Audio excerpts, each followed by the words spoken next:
मुस्लिम शरीफ की रवायत है कि हज़रत उमर रज़ी अल्लाह तआला अन्हु के पास एक शख्स अपने बेटे को पकड़ कर लाया।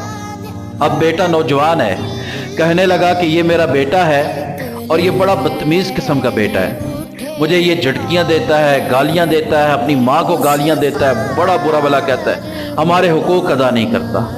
तो हज़रत उमर रज़ी अल्लाह तआला अन्हु जलाली तबीयत के थे, बेटे की तरफ जलाल से देखा और कहा कि ये सही कह रहे हैं। तो बेटे ने आगे से जवाब दिया कि आप ज़रा इससे पूछें, मेरे बाप से पूछें, क्या इसने मेरा हक अदा किया है।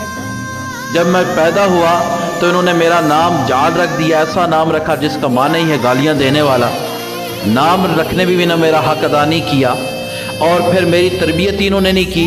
मेरी माँ फाहिशा बदकार औरत है, वो अपनी बदकारी में लगी रही, बाप शराब के नशे में टुंड रहा सारी ज़िंदगी। तो इन्होंने मेरा कौन सा हक अदा किया है जो